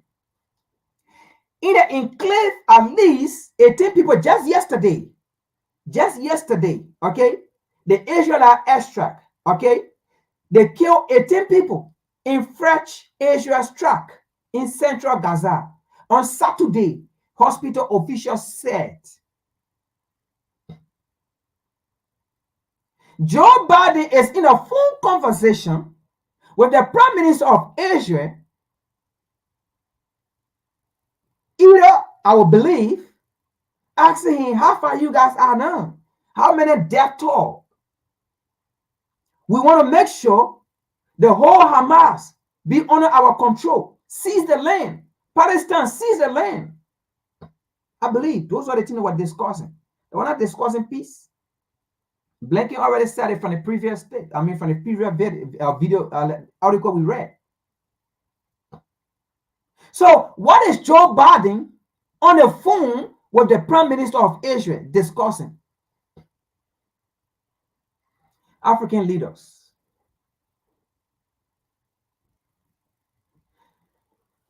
Europeans have never gone on any place and they negotiate for peace. The dialogue with the people in our area to live in harmony, to live in peace, to enjoy the resources, to enjoy the land of that place. Anywhere Europeans have gone have always been chaos, destruction, looting, and seizing the people's land. That is a fact.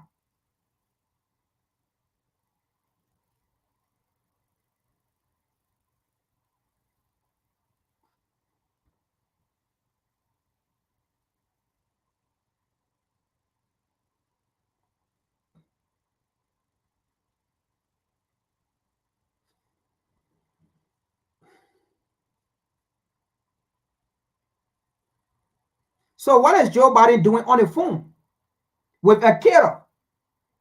So that was the same way the apartheid government run by South Africa, or Israel in South Africa, that was the same way Congress, United States government was on the phone at that time with the Israeli Prime Minister to kill Africans, not to talk about peace.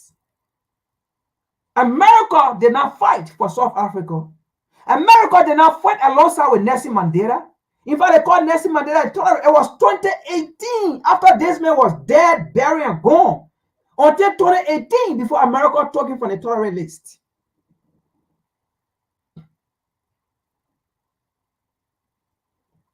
So what moral do these people have? People that fought for freedom, people that fought for humanity, America called them terrorists. Nelson Mandela fought for humanity, fought for human rights, America called him terrorist. What moral do they have? They called Dr. King terrorists. When Dr. King was fighting for humanity, fighting for human rights, fighting for liberation, fighting for equality, they call him terrorists. What moral do America have to talk about other nation politics? To talk about other nation, what is happening in other nation? What moral do they have? But I don't blame them. I blame the so-called African leaders who are still running to America. That's why America thinks she have moral. That's why Europe thinks she have moral. Because we have some of these dumb African leaders, dummy African leaders, still running to their colonial master. That's why they think they have moral.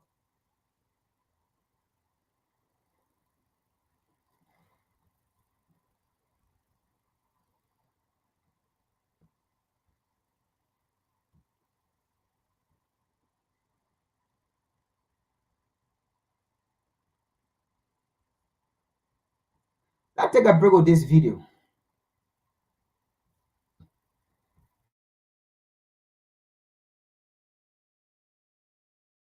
The Western democracy is not suitable for that. It's not working, eh? Absolutely not. It doesn't work for Africa. You look at Rwanda. Rwanda is celebrated by the West, but what they practice in Rwanda is not the Western democracy. You go to Botswana, it's not the Western democracy. They have adopted it for themselves. But you see, let us call a spade a spade. The West is running riots, and I'm happy. My salute goes out to the Nigerian Senate for telling Bola Ahmed Tinubu that he should focus on dealing with Boko Haram. You can't deal with Boko Haram and you're going to fight the president of another country. Even the Biafran. You can't deal with Biafra. There's rampant armed robbery on the streets of Nigeria. You can't travel after certain times, and you want to go and do what? Because Western puppet masters are asking you to go into an African state. What was France's interest in Niger? And you should begin to ask yourself what's happening in Francophone Africa. People are waking up.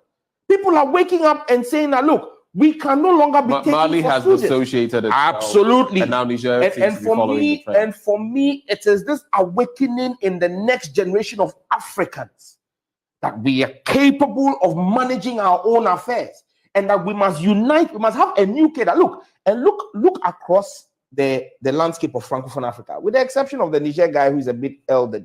I think he's about 61 or so. All the other guys, the Burkinabe, the Mali, the Guineans, they're young soldiers. You understand me?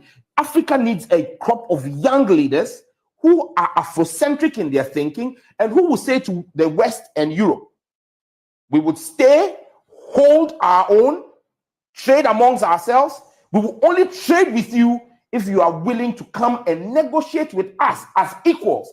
This whole capitulation, this whole sense that we are inferior, that we are incapable of managing our affairs. Look, a black man, Kwame Nkrumah, showed that it is possible. You understand me? So it is possible if you have the leadership, the desire to serve your people and not to serve yourself. And look, that is where we are going. It is that hypocrisy of African leadership that is leading to a revolution in the younger generation of Africans to say, these old folks have had their day, they've had their say, it's our time to take our destiny into our own hands. I believe that democracy must strive, but I believe that Africa must develop its own version of democracy.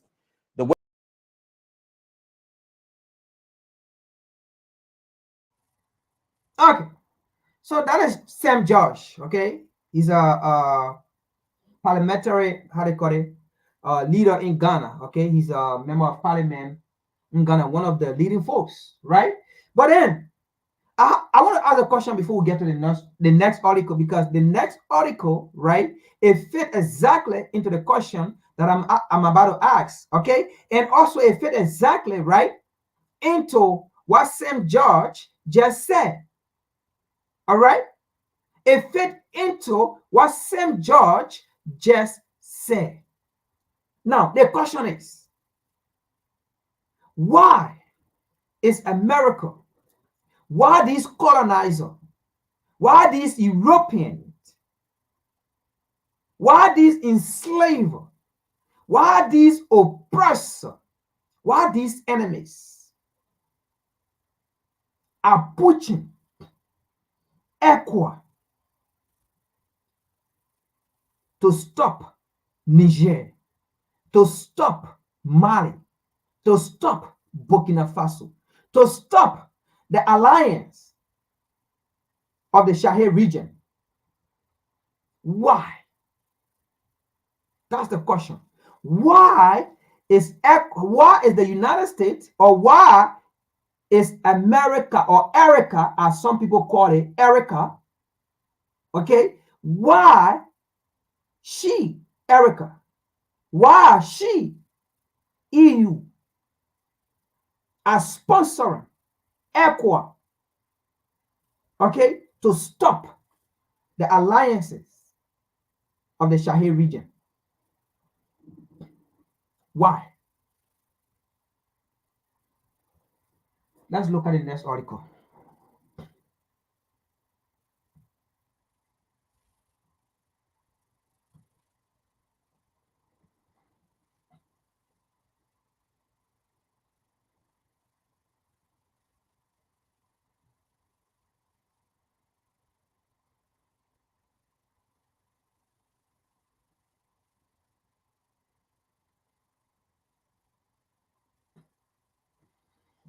All right.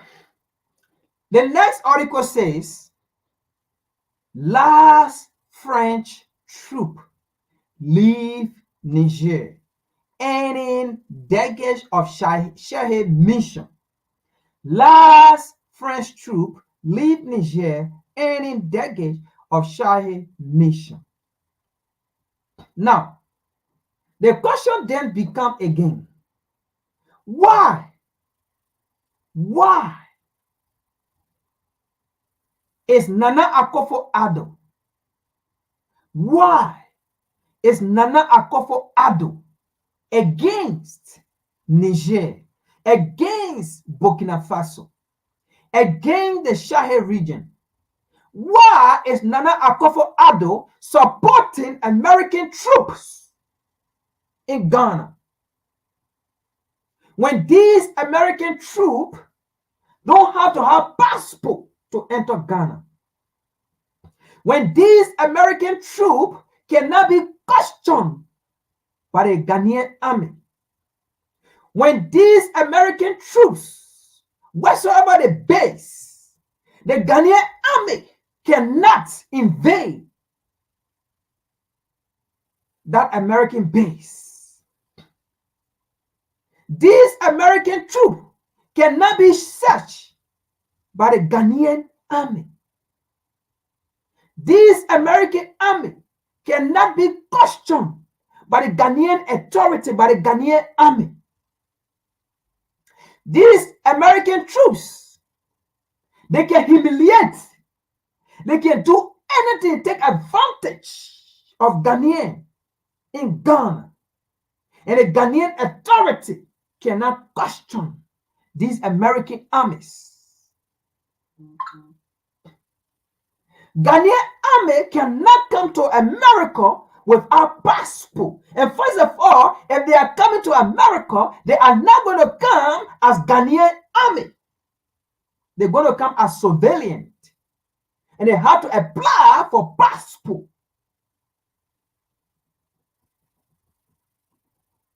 So why with Nana Akufo-Addo, or why would the Ghanaian authority agree to such a bad deal?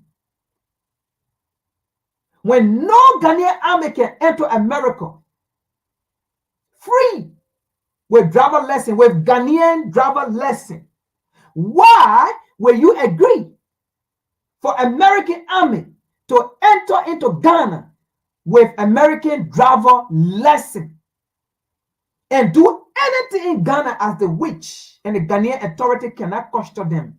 The Ghanaian authority cannot search them. Well, look, first of all, even if Ghanaian military, let's just put it this way, even if Ghanaian military leave Ghana to come to America, they will be searched by the police. Not even, oh, look, not even the military, not even the military of America, but the police. The police will search.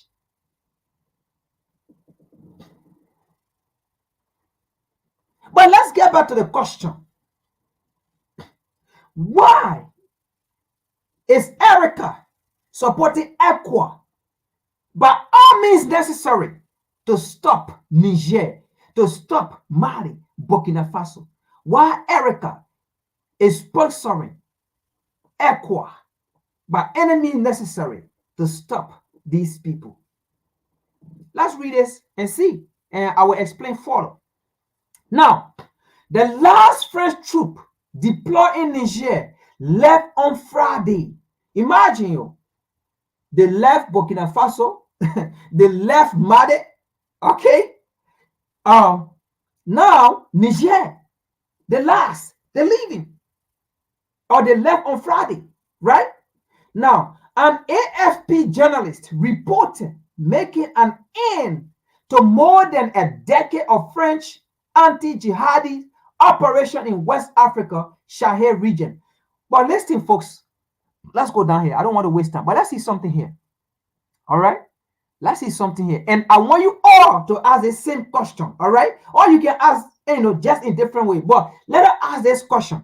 What I'm about to read here. Let me see. Hopefully I see it clear. Hopefully I see it. All right? Hopefully I see it. Let me see here.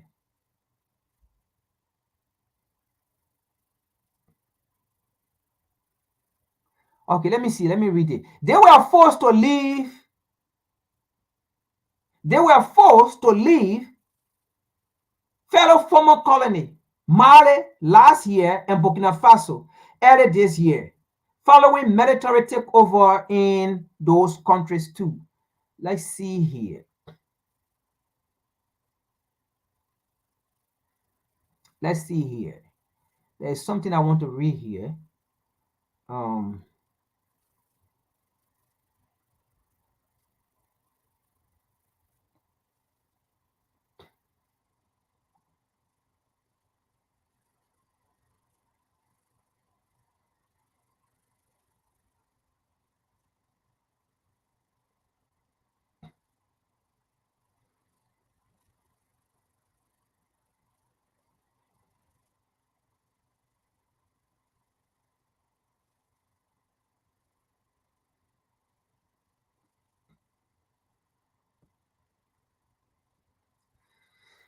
Ooh, where did I see it? Hold on with me. Be with me, folks. I'm going to read it by all means because I have to make that reference.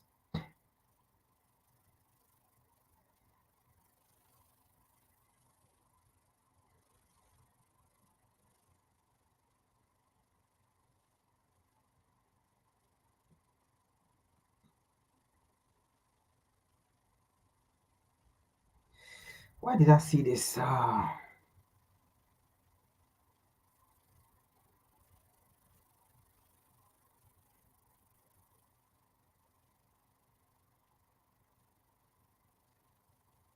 Okay, fine. I see it, right? So, very good. Thank you for being with me.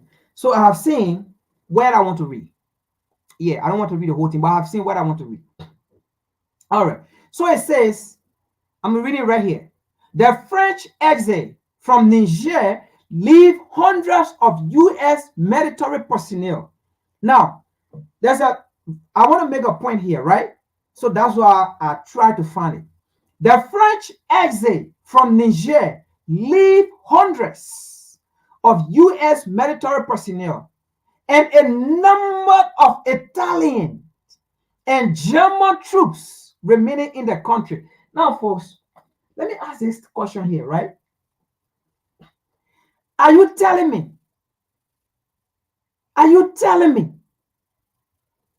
with the presence of the United States military, the presence of the French military, the presence of the Italian military, the presence of the German military, folks, how many? The United States, France, Italy, Germany, even Canada. Canada too were there. That's five. Folks, here is the question. Are they telling us all these 5 armies, they are even more than the United Nations? Okay? These 5 armies, they are more than the United Nations. Are you telling us these 5 armies, they could not fight to defeat Boko Haram? They could not fight to defeat the terrorists? The so-called terrorists they're talking about, they could not fight to defeat the jihadi? Look, folks, just the United States Army, if they truly were in our region with clear heart to fight the jihadi, right? Just the U.S. Army could fight them with all the military equipment the U.S. have. With all the military equipment the U.S. have, just the U.S. Army, they can fight the jihadi. The question then becomes, where are these jihadi coming from? Where are they getting their military support to the extent you have 5, I can say superpower, 5 superpower, okay, by way of equipment, okay, by way of training, I would say they are superpower. You have 5 superpower in our part of the region in Niger. They cannot fight the terrorists. The United States Army, superpower in terms of military training and in terms of equipment. England, Okay? Superpower in terms of military and equipment, Italy. Superpower in terms of military and equipment, Germany. Superpower in terms of military and equipment, Canada.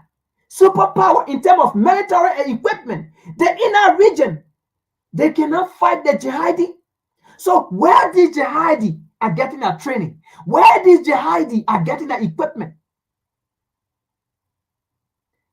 are they telling us these people were the ones supporting the jihadi to create proxy war insurgency in a country? Oh yes, we can say that, because before they took out Gaddafi, the United States supported the Arab Spring. They gave arm and ammunition to the Arab Spring, financial support to the Arab Spring. And along with the Arab Spring, the African fought alongside with the Arab Spring to kill Gaddafi. Put the puzzle together. So that's why they are using ECWA, because they know the next person to leave, it could be the US. Because if total France is gone, they know the next person to leave, it could be Germany, it could be Italy, it could be the US. The next person to leave.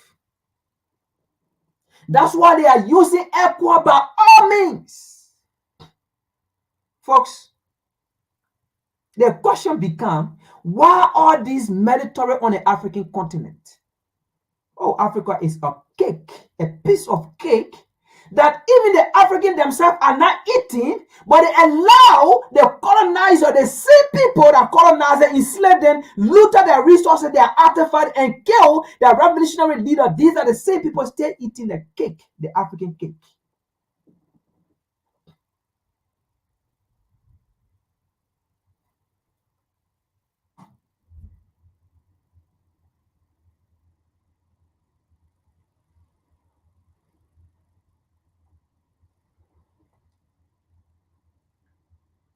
But we will not let America succeed.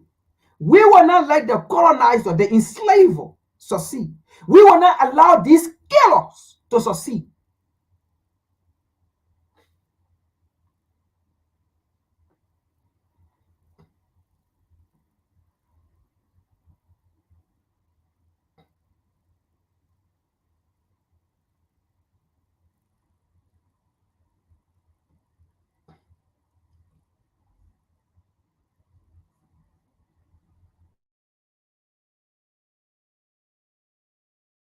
Africa News. Here is your latest Africa News. Protests erupted in Niamey with anger and disgust after ECOWAS ruling over the reinstatement of ousted President Bazoum. The ECOWAS Court of Justice in Abuja ordered the Niger military government to re-establish constitutional order by releasing Bazoum immediately and reinstating him. The ruling came in response to the military coup in Niger on July 26th, which led to the removal of President Bazoum and the installation of General Abdourahmane Chiani as the new head of state. The ruling was met with rejection from the Niger junta, which had earlier refused an offer from ECOWAS to lift sanctions against the country if Bazoum is released. Here is what protesters had to say. It's ridiculous to think that such grievances can succeed.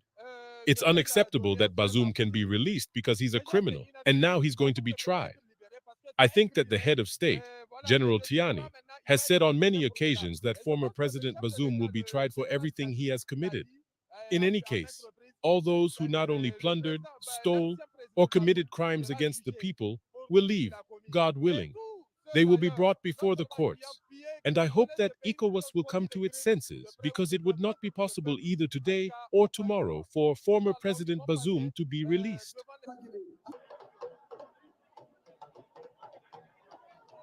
Encourage the creation of political and monetary economic integration in the alliance of Sahel states, which we welcome, and also call for the collective withdrawal of these three countries from ECOWAS.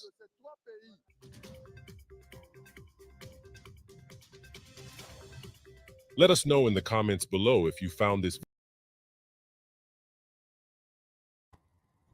So that is the resistance. And to African leaders, this generation, we are not going to sit and watch you take advantage of Africans. We are not going to sit to watch as we become part of the oppressor to oppress Africans. It will not work. That is to say, we are not going to listen to America. We are not going to listen to Europe. We are not going to listen to France. We are not going to listen to the colonizer. We are not listening to the imperialists. We are not listening to these, how they call it, or colonizer, oppressor. We are not going to listen to them. We are not going to listen to these sex slave or sex slaver. We are not going to listen to them. We are not going to listen to these capitalists, these demons, these enemies. We are not going to listen to them. Because we know history. We know what 1884 Berlin Conference means. We know what a 1600 mean, slavery. We know what a 1800 mean, colonization. We know what a 1900 mean, the killings and destruction of our African liberator leaders. So you see the sequence, we know what everything means. The 1600, colonization. Even before the 1600, around the 15 or the 1400, we know what it means. Because they came with clean teeth. They came with smile. And we accepted them, right? And then before we look, the 1600, it came with looting of African, enslavement of African. We know what it means. And from the 1600 all the way to the 1800, we know what it means. Slave labor. By who? The same people. We know what it means. And after that, we know what the 1800 means. Colonization of the African continent. Division of the African continent. Dividing the African continent. We know what it means. We know what Leopold did, the killer in Belgium. We know what the 1800 means. And after that, we know what the 1900 means. Fighting for what belongs to us. And at the same time, they start killing us, our liberator. And it did not end there. We know what the 21st century means. Neocolonialism. We know these things, so we know what it means. So we will not, we will resist. And let's see what Nelson Mandela told us about America. Let's see what Nelson Mandela told us about Europe. And we'll end with that. This is what Nelson Mandela told us.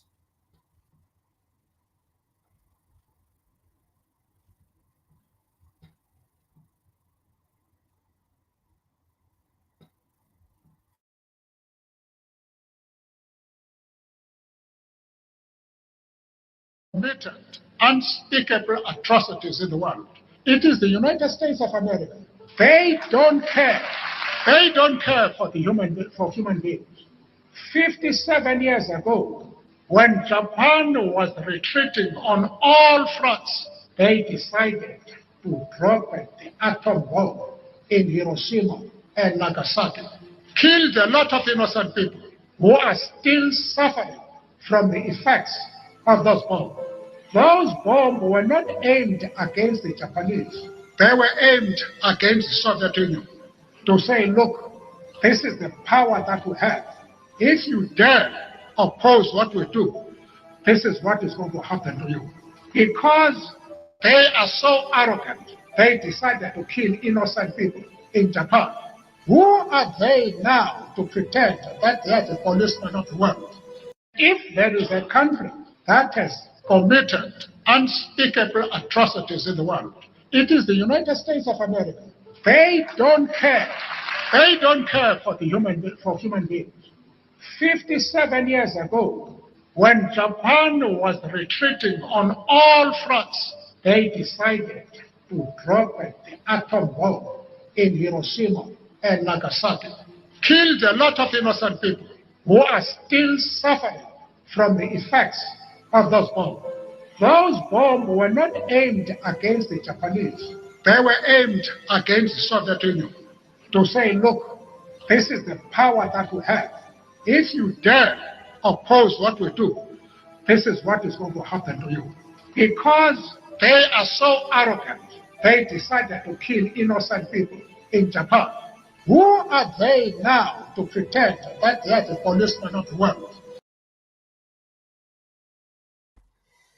All right, comrade. Thank you for all coming in. We've been here since 1 o'clock, and now it's 2:40, almost 3 o'clock.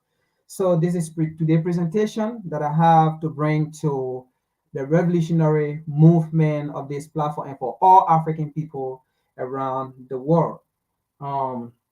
Thank you for being on. Share the live, subscribe, like the button, tell others and tell others and tell others and tell others. This is the only place that you can come and be liberated and have a fresh mind. This is the only place that you can come. One of the places, let me put it that way.